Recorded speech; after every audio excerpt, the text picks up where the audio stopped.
Hello everyone, welcome to another episode of WHF Talks Live. We are with Professor Muhammad Yunus, and it is such a great pleasure for me to conduct this interview today with such an inspirational figure. We will be touching upon important topics as always. Welcome, Professor Yunus. Thank you very much for inviting me. It's our really pleasure to have you here with us today. I would like to just start with my first question over to you. In your 2017 book, A World of Three Zeros, The New Economics of Zero Poverty, you address three fundamental challenges to the new economic system: inequality, unemployment, and environmental destruction. Can you outline to our viewers the vital importance of these three pillars to how we can aim to build back better? Yeah, I continue to bring attention to all these three major issues, global major issues, and they are getting worse every day. And I said, this is the net result of all the things that we do and we have been doing on this planet through our businesses, through our daily actions, and so on. All these terrible things that are happening is not because someone came from outer planet someplace and kind of did things to us in a bad way. It's not. It's our creation. That's why I try to draw attention how bad the situation is. And the three issues are one, as you mentioned, is global warming is getting worse and worse. And to the extent that the experts tell us, scientists tell us that we don't have much time left on this planet. Soon our life will be at risk on this planet because of the global warming, unless we do something very drastic about it. And that drastic thing is not happening. Still, we are going in a slow touch way. So we don't have much time left. We said that we are rushing on a train, going to our death point. And that's what we are rushing to. And then pandemic came, and pandemic can kind of stop the train because everything stopped. And I see this is an opportunity because now we can get off the train and we decide where we want to go, which way we want to go, because we don't have to go to this path, which is a suicidal path. And that suicide is our own decision. So this is where we kind of in a pause to make sure that we don't continue with this path of the global warming. Another one that I mentioned is extreme wealth concentration. In my book, I said about poverty. Then I saw there's a bigger picture, not poverty as an isolated picture. Bigger picture is we completely designed this machine, what we call economic machine, to create a funny situation where all the wealth kind of start moving up and they continue to accumulate at the top of the world, and the bottom becomes empty. If you look at a map where you measure the people under certain income levels, is $1 a day, a huge number of people, $1 a day, under $1 a day, $2 a day, under $2 a day, and you have another huge number, and $3 a day, another one. And these are the people under $3 a day. You talk about the poverty line, that these are the poor people. And then you go to $5.50. And that's about the people who are 50% of the population, daily income $5.50. So you go to $10 a day. And again, people come bunched up into it. By the time you go to $100 a day, you're almost finished the whole population because they're all here. But where is the wealth? Wealth is not here. Wealth is someplace else. You go up the ladder or up the income level, you see $100,000 a day, $1 million a day. That's where the wealth is. 99% of the wealth is way out there in the scale. All the people, 99% of the people are below here, below to the zero level, coming very close to the zero level. So I said, this is a funny situation. All the world goes in one direction. People remain stuck at the bottom of the thing, that bottom of the pit. We're here. So the gap, the distance between the wealth and the people keep widening and widening. I said, that's a very disturbing situation where wealth and the people can't get together. I said, the real situation, real economy, real structure should be to bring wealth and people together. That's what the objective of any economic situation. This is a kind of counter of that entire economic system. So this is a ticking time bomb. It will explode by human anger and dissatisfaction and everything else because of the situation. So I said, this is a dangerous path we are taking, and we cannot fix it because all the wealth is in the North Pole, and the people are stuck in the South Pole. And the North Pole is moving away from the South Pole. And it makes no sense why the distancing, the depriving of the people from the wealth itself. So we need to redesign that machine so that the wealth and the people will come closer and be together. And that would be the ideal situation. That's the kind of thing. The third one is massive unemployment. Unemployment is created among many other things. This is one bigger one coming, artificial intelligence. Artificial intelligence is being designed to take away activities from human being. Argument is they do work better than the human being and cheaper. If it is cheaper and better, of course, everybody wants it because the bottom line gets bigger. This is what the economy is all about, bottom line. So that bottom line will destroy us because soon everything will be taken over by artificial intelligence. I'm not accusing artificial intelligence. That's not my intention. Artificial intelligence could be a blessing, could be a curse. This is the curse part of the artificial intelligence by replacing human being. Artificial intelligence can be used for healthcare, for many other things, education, knowledge, and so on. But this is replacing human being by artificial intelligence is a dangerous path. Soon we see a future of human being on this planet. They become absolutely unnecessary element in this world. They become sort of garbage, totally unnecessary, waste material for the planet. So that's not what human beings are born here to be like. They are here to promote the interest of the planet, do the good things of the planet, not to become obsolete and become garbage, turn into garbage in the planet. So these are the danger part of it. That's the 3-0 I talk about it. And we are moving into that direction now. And pandemic gives us a little bit of respite. And this is a time where people are trying to go back to the pre-pandemic situation. I plead with them, please don't go back. I said our decision should be no going back. We don't want to go back because this is a suicidal path. We should be choosing a new path to take us to as a new destination, new world. A world, again, of 3 zeros. 0 is zero net carbon emission. That will be the world. 0 wealth concentration and 0 unemployment. And we can do that. If we decide it, it can be done. Simply need a very big decision. That's my point. Thank you so much. All very insightful mentions. And when you were speaking about the inequalities, it reminded me a recent film I watched on Netflix, which is called The Platform. I don't know if you watched it or not. Yeah. Definitely to overcome that inequality, there has to be a balanced share. And also your comments just reminded me something we discussed with our programming boards. COVID-19 has shown us that we are all on the same boat. Like we were discussing global South, global North, and I think global North has seen that we are all vulnerable and we might be needy at any occasion. How do you see that gap being aligned with the impact of COVID-19? Is it going to get any better? What are your thoughts on that?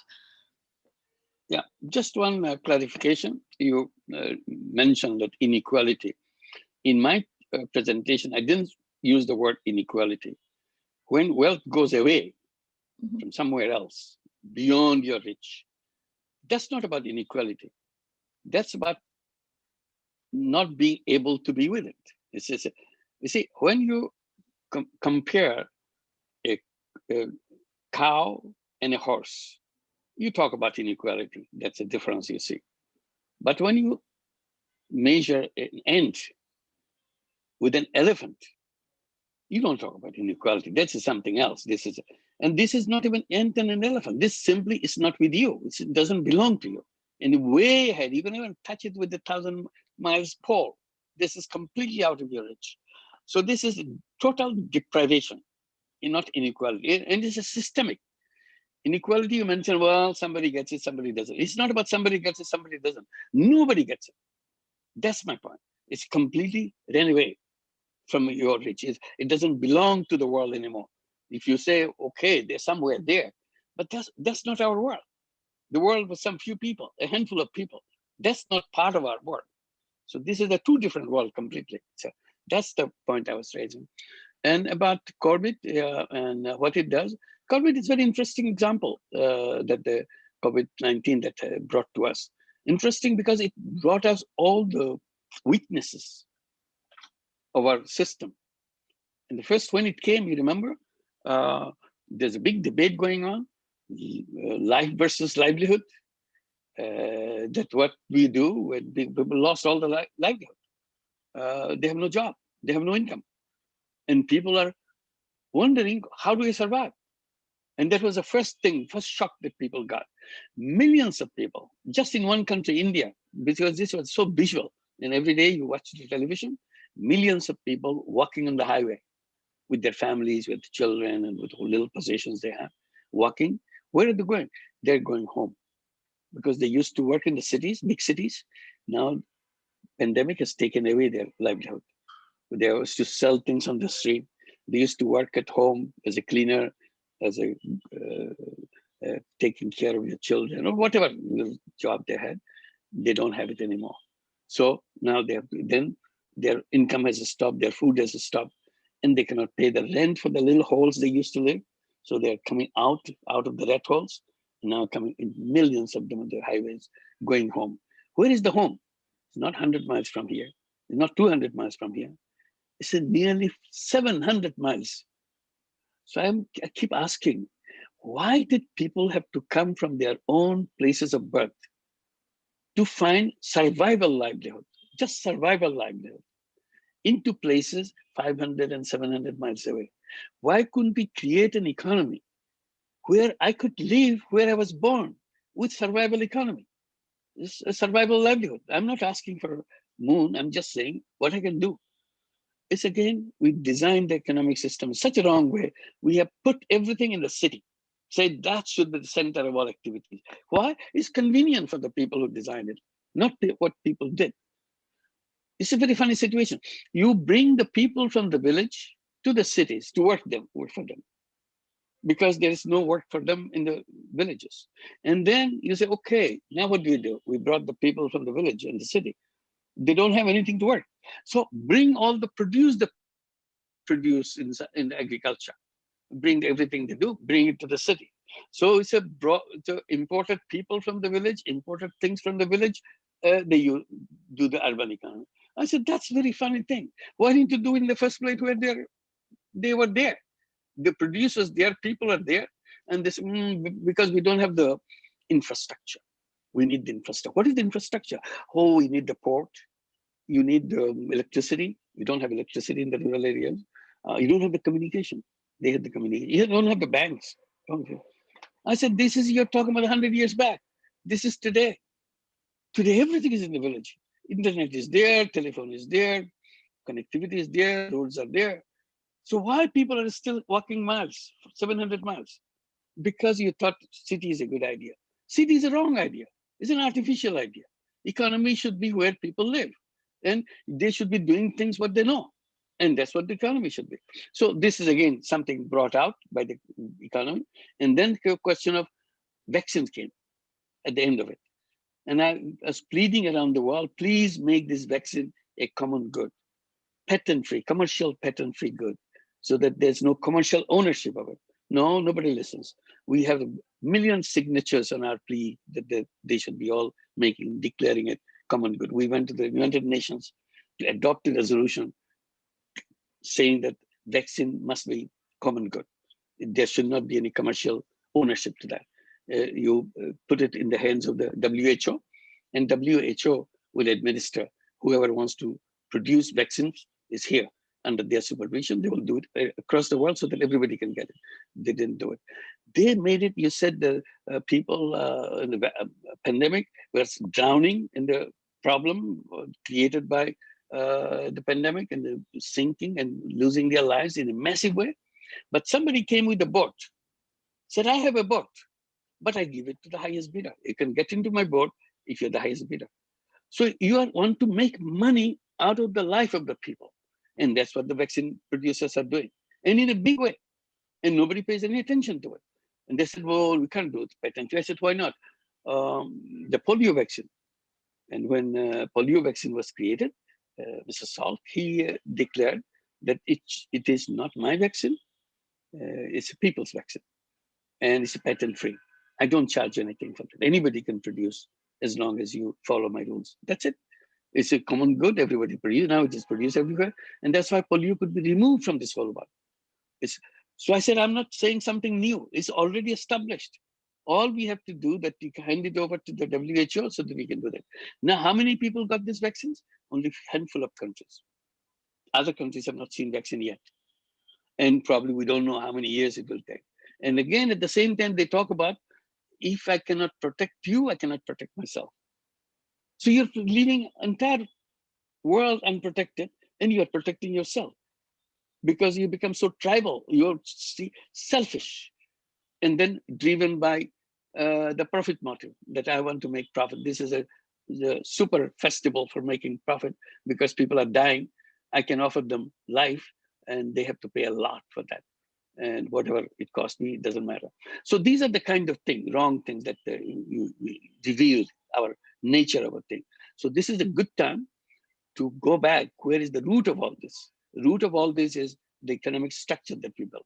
That's what created all the problems. Like the one that the wealth concentration I'm talking about, this is created by the financial institutions. Basic principle of financial institutions is the more you have, the more you get. If you have more, I give you more. And you get bigger. If you don't have anything, I don't give you anything. That's finished. So you stay there. I have nothing, no business. So you go to this massive number of people, finance doesn't come to them. All these people who are walking back home, if they're selling things on the street, selling little things on the street to make a living for the day, where do they find the money? They go to the loan shark. And loan shark squeeze away everything that you earn. I said, why don't the banks support them? And that's what the banking comes. If the banking could support them, give them the financial support, they could grow step by step. But that's not what you have. The loan sharks squeezing out whatever you get, so you stay there and nothing happens. So these are the things now we have to see. We have to create a world completely with a new structure. Old ideas, old roads will always take us to the old destination of death and destruction that we are going now. If you want to go to the new destination, the one that I was defining as a 3-0 world, we need to build new roads. This is the task we have right now. Thank you, Professor Yunus. Very, very strong message, really. And I fully agree with you. I would like to also refer to private sector engagement and businesses, their role. Your experience is a testament to the power of business to lift people out of poverty. And we at WHF have seen a large movement of corporations, promotion of corporate social responsibility programs and philanthropy work, which aim to provide expertise and funds. How else can we encourage, especially Fortune 500 large big tech companies, to provide their expertise and funds to humanitarian and charitable organizations? Yeah. Again, I go back to the structure of economy itself. So economists define human beings as someone who is driven by self-interest. And they interpreted self-interest in economics as someone who maximizes profit. If you're in business, you maximize profit. That's your self-interest.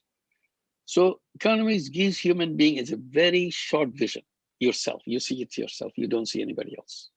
As a result, all the businesses you mentioned, they're all dedicated to taking care of, not only taking care, make as much money as they make.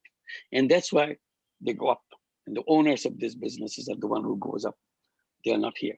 So the businesses and the banking system is designed to make that self-interest grow, and you become more and more profit, and you accumulate all the wealth that's possible. So the rest of the people are left out. And what do the rest of the people do? They work for these people. They own everything. Because economist says only thing you do for survival is to work for somebody. I said, that's again the wrong thing. First of all, you define human being in the wrong way, that you are driven by self-interest. I said, true human being is driven by multiple interests, not one interest. You just picked one, self-interest, and ignored everybody else. I said, let's start with two. Self is driven by self-interest and collective interest. Economics doesn't have collective interest. They have to bring it as an afterthought. Social responsibility and other things. This has nothing to do with our business. It's an afterthought. Our first job is to maximize profit. Our first job is to make sure our stock market is going up, our share price is going up. That's our responsibility to our owners of the company. So this is what is being done. In the process, we create all other problems, wealth concentration problems, global warming problems, artificial intelligence problems, because it's part of you, because this is on the search of your self-interest. You couldn't care less what happens to other people. And that's what we summed up, saying this is where we are at the point of extinction right now. We don't have much time left. We are the most endangered species on this planet right now. So this is the net result. So conventional economics, the way it has been designed, will not get us anywhere.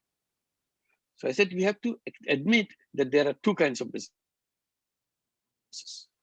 Business to take care of self-interest, profit maximization, we have already done exclusively, but the one that is missed out, a business for the collective interest, to solve the problems we face collectively. It's not my problem, it's not your problem, it's our problem. Water is our problem, environment is our problem, recycling is our problem, everything, healthcare is our problem, it's my problem, your problem, everybody's problem.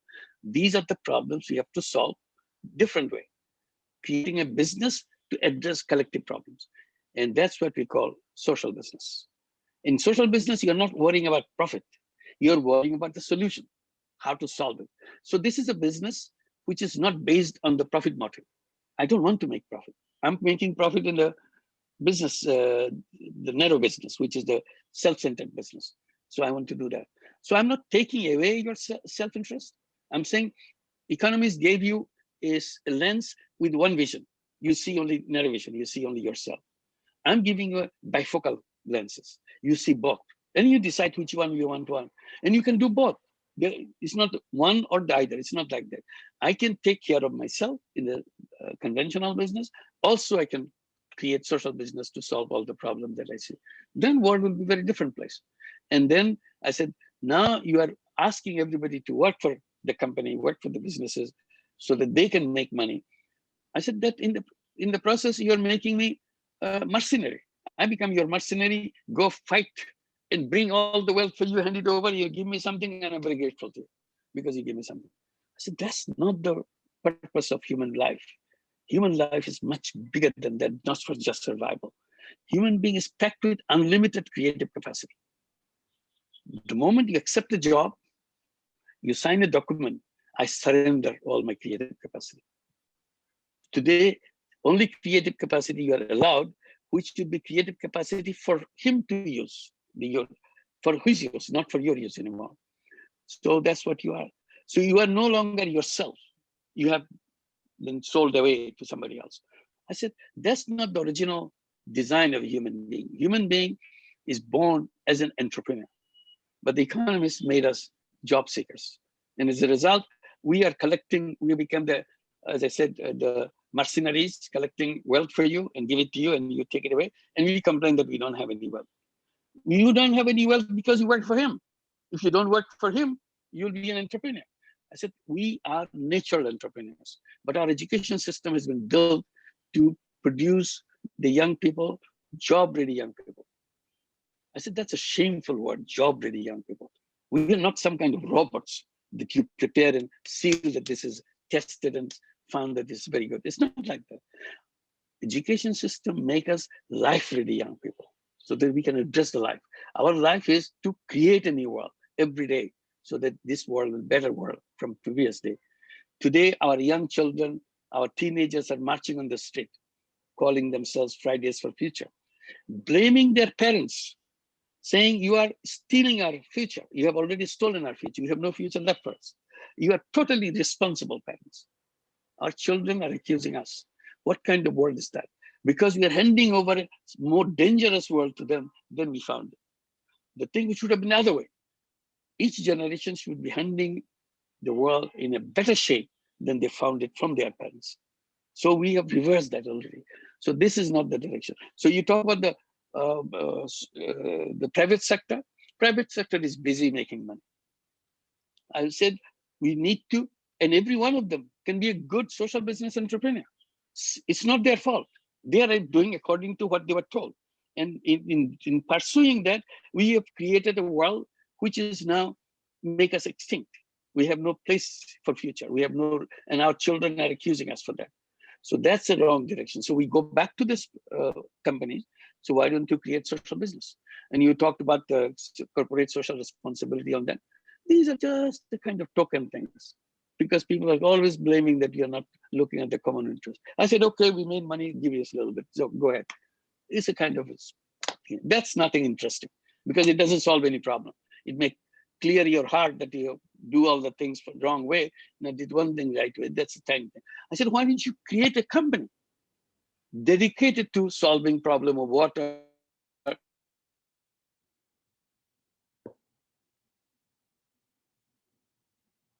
Like if pharmaceutical company, social business pharmaceutical company. Why social business? Because I don't want to make money out of my production of the pharmaceuticals, drugs and so on.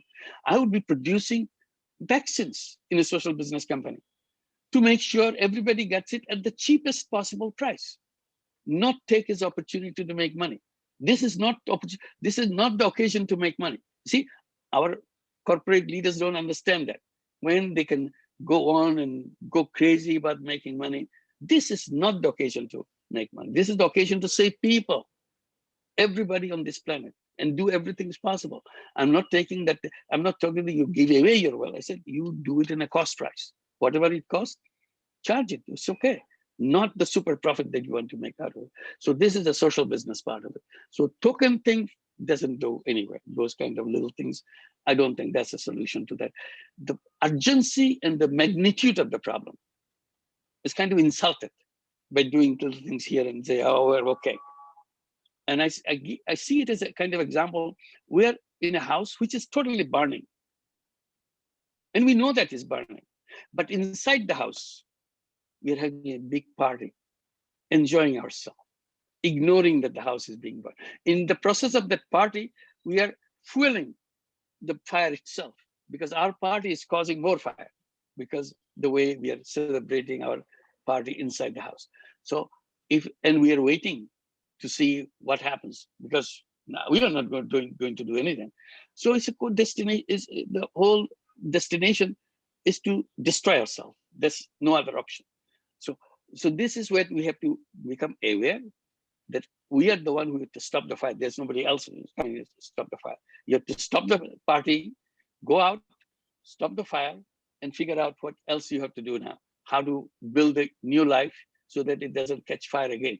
This is the kind of lesson that we have from the pandemic. Thank you so much, Professor Yunus. Awesome, fantastic, really strong messages. Hopefully we will be able to build back better from what we have at the moment. Absolutely. We have no choice. Yeah. Not is hopefully, we have to. I see. So hopefully is kind of again passing away. Okay, hopefully. Exactly. We have to do it. There's no option. We must. We have to do it. Yeah, that's the message. We have no option. We have no option. And we can do that. The best thing that we can do that. We know how to do that. See, that it's like addiction.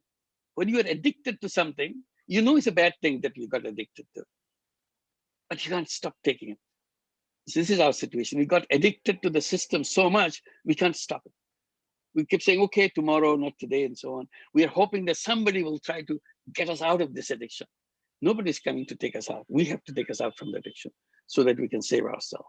So that's the thing that we have to make sure, particularly young people is the one who will be able to do that because they have not gotten to the full addiction yet. They still have some sense left. So, and the older you get, addiction gets deeper into you. So you have to take charge and say, don't listen to people who are saying the other way. We have to stop the fire. We have to get the sense into us and make sure we make it a beautiful world. And we are capable of doing that. This is in our capacity to do that. Nothing is impossible for a human being. All we need to do is to make the decision. Once we make the decision, it can be done. I fully agree. And we have been discussing about, as World Economic Forum calls it, the Great Reset Dialogue. We call it as the Global Reset Dialogue. So there is definitely a need for this system change, and we need to really redefine some of the terms. You mentioned inequality, it's something different. Yes, actually it is. Absolutely. And we thought about it really. We just referred it as inequality, and it has been referred like that. But we need to look at the terminologies as well, the words we, things we address. And today's world, so many lives have been lost due to the pandemic, but I fully agree with you. So many more will be lost. Yeah, exactly. It's not the end of it yet. Yeah. Exactly. And for our own fault, because we don't care. Exactly. To let them die, who cares? Exactly. I want to make money. I'm a business. Sorry, I can't do anything. Business is business. Exactly. So there's a chance that we can really build back better, as we discussed and as we have agreed. And also on the other hand, on the Sustainable Development Goals, we are on the last 10 years, on the decade of action. And your work with Grameen Bank has been seen as a key solution since its creation for providing funds to impoverished individuals. It has also resulted in you being called as the father of microcredit. How have you seen the success of Grameen Bank and other related ventures in addressing key challenges in the SDGs? Yeah, on the part of the microcredit and Grameen Bank that we created, and people loved it and spread all over the world to people in the villages, rural areas, particularly women benefited enormously from that. That was a challenge to the banking system, because banking system was telling that it cannot be done. I said, I'll try. They said, it's impossible. I said, that's the job of the human being, to make impossible possible. So I tried. I had no idea whether it's going to work or not. Luckily, it worked. And they said, well, it can work in Bangladesh. It's a crazy country. You do all kinds of crazy things. It's not worth paying attention. Then it started sprouting into other countries, one country after country. So you cannot blame the Bangladesh only. Then the next country was Malaysia, who picked it up from us. Then there is a Muslim country. Both are Muslim countries, something to do with their religion.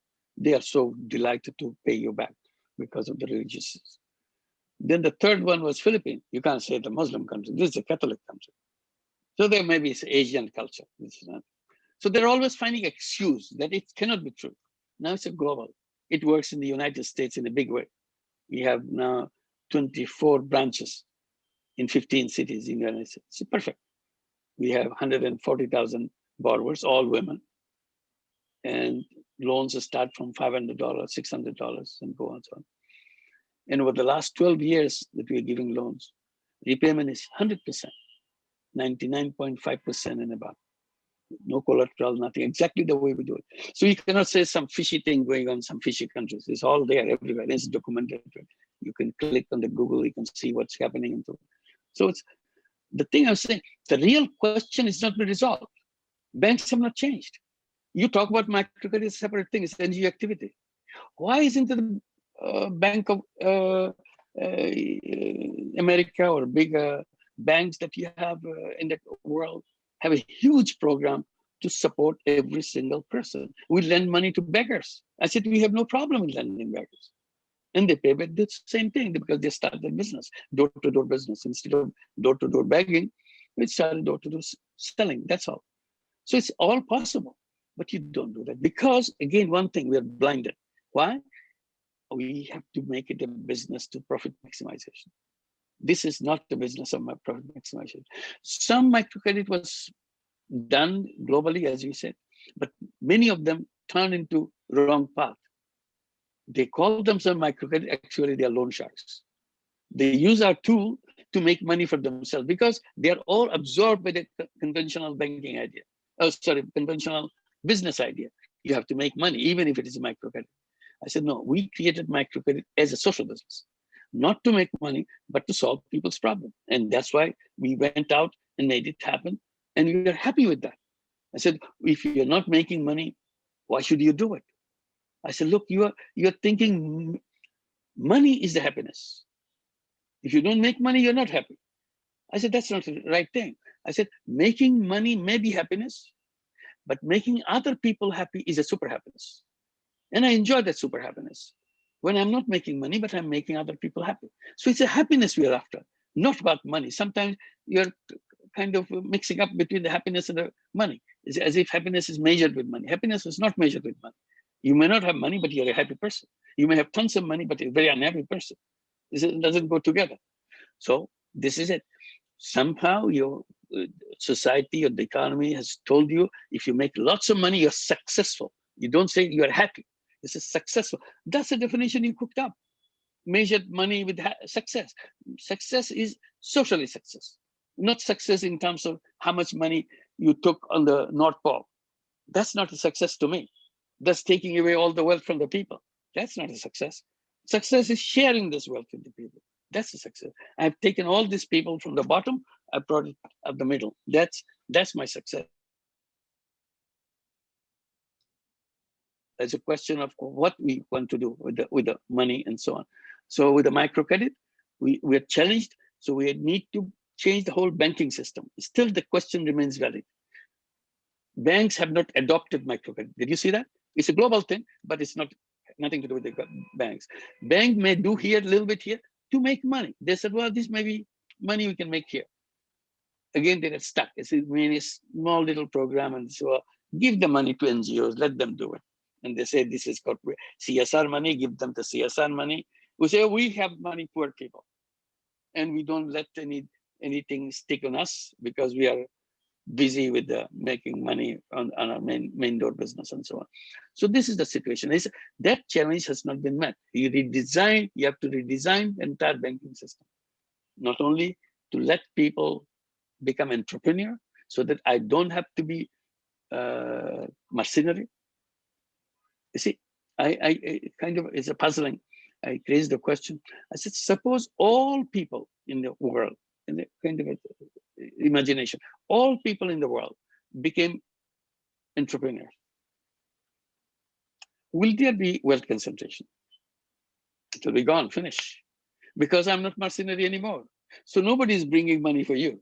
You have to go and pick it up. I pick up my own money. You pick up your money. Somebody else picks up their money. Everybody is picking up their money. So there is no wealth concentration. There is no inequality or whatever you're talking about, because we are doing the same thing. Where system is created in such a way. I have as much opportunity to go to the bank. You have as much opportunity as I am. So we are together in the same way. So this is the trick. You can, as if inequality is such a thing, or why inequality? Why does he? Oh, he's a very smart guy. He's not a smart guy. Somehow banks supported him for whatever reason, and he grew up in that. And in the process, moved up in the sky. He got the wing for the banks. Nobody, and the other people don't have the wings from the banks, from any financial institution. So nobody gets it. So this is the difference with the human being, basically are the same thing. Simply how your opportunity is brought. I keep telling that poor people are just like bonsai people. I said, you see the bonsai, you take the seed of a small, the tall tree and put it in a small flower pot, it grows only this big. Exactly like the one that you saw in the forest, which is a huge, huge tree. But this is a tiny little tree. Is there something wrong with the seed? No, the seed, same seed. Simply, we never gave them the soil, the base on which to grow. You gave only enough to grow this much, keeping all the characteristics of the tall tree, but only small one. So I said, poor people are bonsai people. There's nothing wrong with their seed. Simply, society never gave them the space on which to grow. So it's a fault of the system, not of the person, not of the seed. So this is where we are talking about. So if you talk about how we get out of it, We have to redesign the system. We have to say, first of all, education system. In education system, we have to tell every child, and also in our families, we have to tell all the growing children that, look, you can be an entrepreneur or you can take a job. You can be a job seeker. Both is possible. What would you like? If you want to be an entrepreneur, this is how you do it. And this is what you get. This is a risk you take. And if you become a job seeker, this is what you get. And this is what you sacrifice. You have to go by orders. You can't do things what you like. You have to do things what they like. Your employee like, your boss likes. You have so many layers of bosses around you. And you have to always satisfy them. So you belittle yourself. Show them whatever the big, these are the things. And let him and her come to the college or come to the school. They said, well, if you want to choose the track for jobs, this is the track for job. You prepare yourself and you'll be finding at the end of the road, you'll hopefully get a job. We are preparing you for the job. If you want to take this entrepreneur track, we'll prepare you so that you become a successful entrepreneur. If you want to be an entrepreneur, you also have two choices. You can be social business entrepreneur to change the world, or you want to maximize your profit and be a rich person, follow this track. Or you can do both. You can have one business making money, another business in solving problems with the people. So these are the options. And I'm ready what I want. This is what the direction should be. So these are the things that we have to address. And that's one. And when you say we reset the system, see, reset is a word again, as I mentioned about inequalities, creates a wrong impression that somehow it's inequality, it's okay, but can be done. It's not talking about inequality. It's completely devoid of the wealth, completely. Reset is a software. Some noises come on the way, it gets a little bit fuzzy on the way. So you stop it. So they start all over again. You have not changed the software. Software will continue again. It start from the 0 point. Now it starts all over again. So we are not talking about restarting the software. We are talking about redesigning the software. So it's not a resetting issue. It's a question of redesigning a completely new software. An economy is nothing but a software. You design something to do things. You first kind of specify what is it that you want from the economy. And if I'm building an economy as a designer of economy, first thing I said, my economy, like any software engineer, my economy should be able to do this. It should be create an economy where wealth and the people will be together. They will not be kind of separated from each other. That's not the purpose of this software. So I'll find a system where it makes it happen because it's a software engineering. So I'll do the software because this is the task I'm given. And I'll make sure men, women are not distinguished in my software. And I'll create that software, which men, women are not distinguished. And I would not have, if there is any problem, my software is always find it out and start solving that problem in an economic way. So I will start that. That's not how we did. We said human beings are driven by self-interest. So you create a business to maximize profit and let them go wild, make them money. And in the process, we created the mess that we have right now. That is just great. Women empowerment is one of the fundamental aspects of SDGs, and I know with Grameen Bank, your work has primarily really focused on lending to women with 9 million lenders, and 97% of the women were illiterate. How did that happen, and what kind of support we should give to women to become more entrepreneur within the society? What needs to be done and what needs to be addressed, do you think? Yeah. Well, the first thing to accept and realize and commit to it, that there is no difference between men and women. So far as the capacity is concerned, as a human, we are human beings.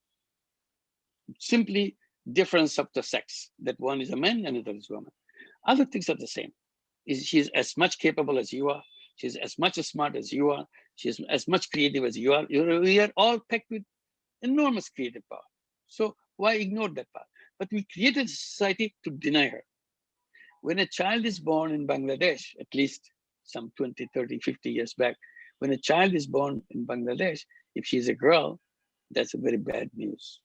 You don't tell anybody. You feel very embarrassed that you have a girl child. And you don't hesitate to tell your child, you brought misery for us. You are a bad luck for us. And ever since she was born, she was always reminded, you brought bad luck for us. And she grew up like that, as if she has committed some kind of a crime by being a girl child. That's destroying her moral force that I'm an individual, I'm doing that. So you go back, you don't create a society where it continues like that, so that you feel that you have to do things. And you mentioned about Grameen Bank, how we focused on women. It started in a funny way. Uh, and I was trying to build up a system where people can take money and pay back, how to do that.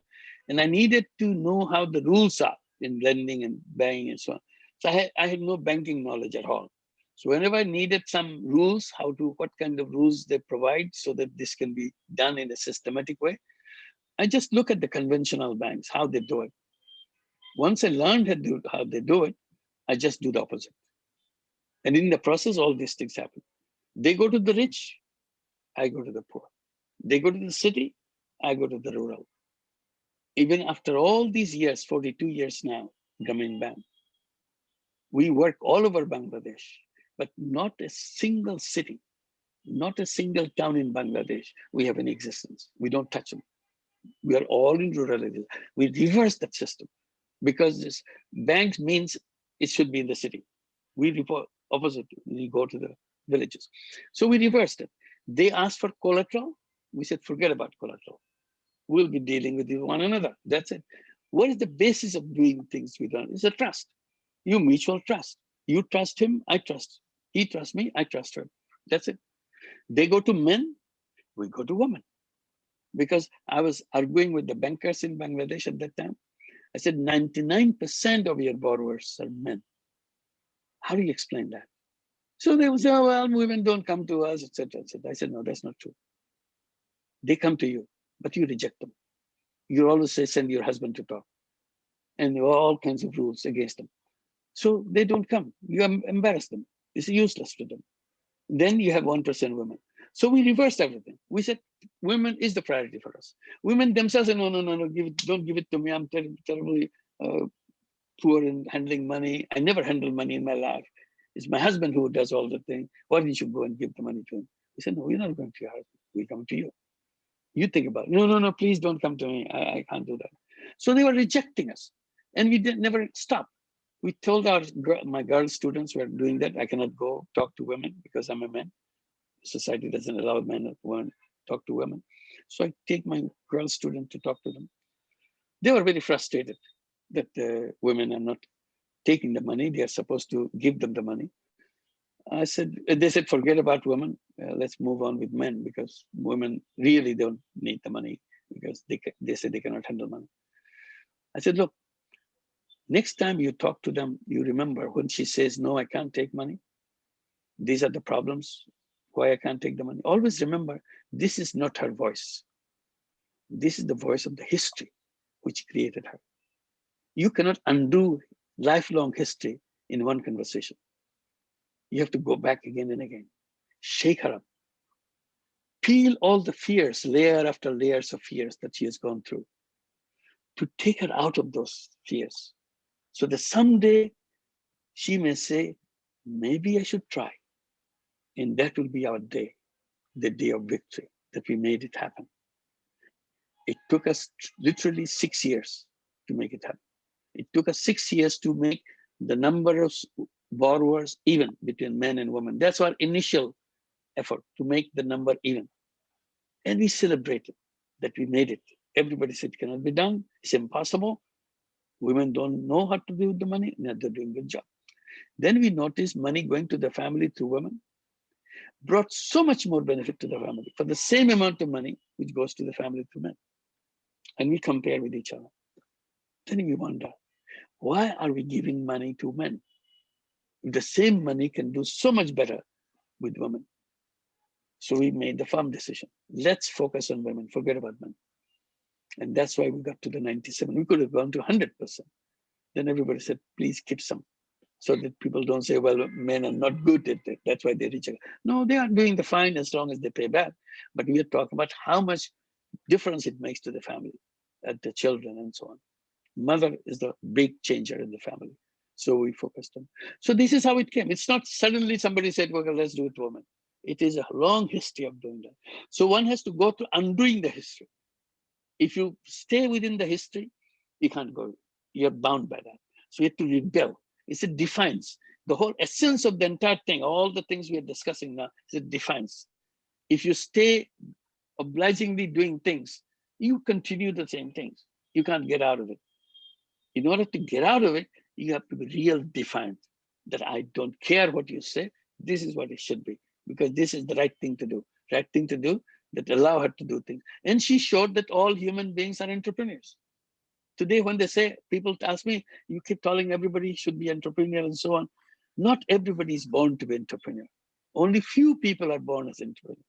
I said, you're telling me this? I've been doing microcredit for all my life. And millions of women taking money all over the world, in the rural areas, in Bangladesh, illiterate women, poorest people in the country, and in the Amazonia, and also in the, all the Latin American countries, poor people living in the mountains and so on, in the caves, no education, nothing. They all took microcredit, became a good businesswoman, started doing things, changed overnight. These are millions, not few people, millions of people. If illiterate women, and in random, it's not a selected people, anybody who came, we gave the money, because we said anybody is good as anybody else, that's no problem. And if everybody can turn out to be a successful entrepreneur, you are telling me not everybody is born as entrepreneur. And I can say not everybody is born to be a job seeker either. They're not good order takers, they're careless, they're irresponsible. But you don't say that. You always say not everybody is born to be an entrepreneur. I said they are more born to be an entrepreneur than as a job seeker. So you're in the wrong path anyway.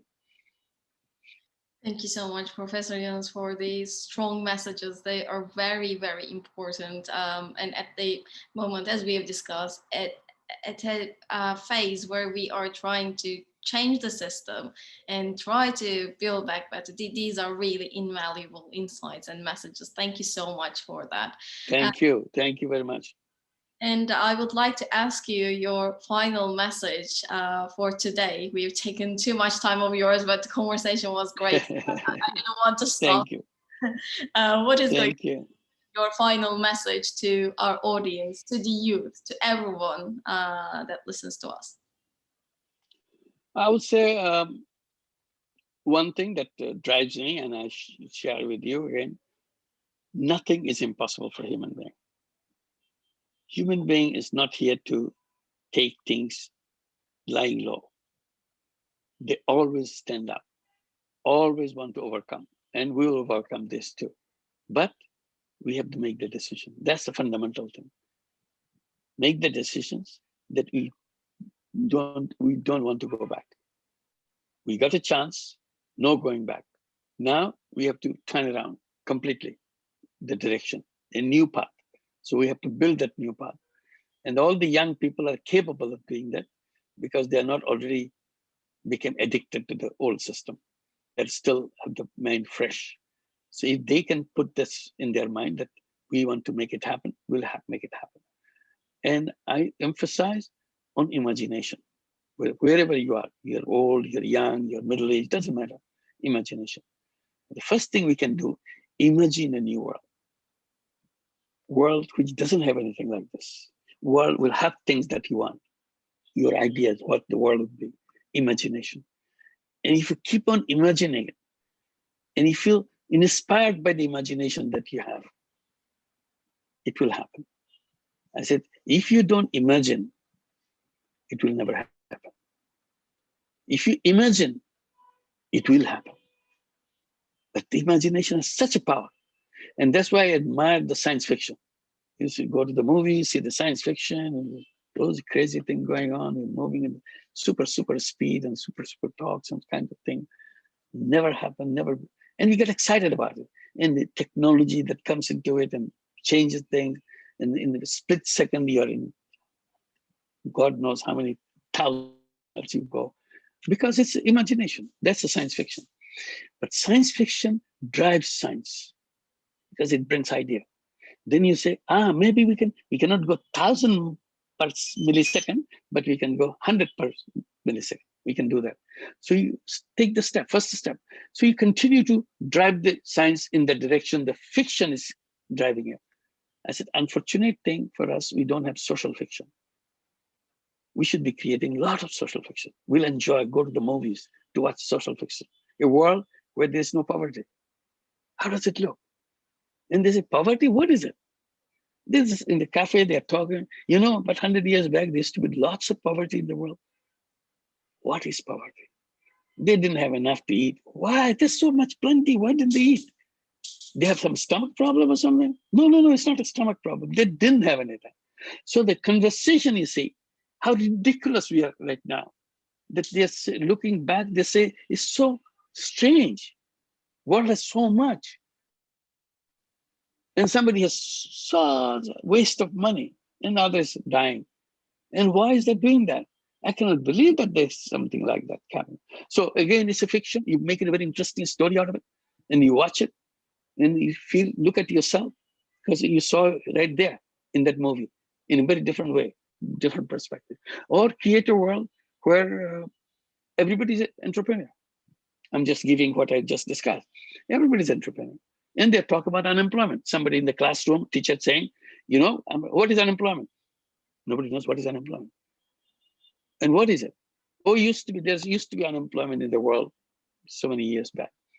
Why is it unemployment? Why didn't he do anything? Oh, no, because he's unemployed. But he's unemployed. But why didn't he do something? Why is he sitting there? Was he sick? So all the arguments come. So you define that, suddenly you see it in a different light. What are we doing? Why doesn't it do something? How can a young, capable, educated person sit there, do nothing? What is missing in him? We don't take it, we don't analyze it. We say simply he's unemployed, he didn't get a job. So what? Job is not my life. My life is with me. I create my own life. Job doesn't create me. I create it.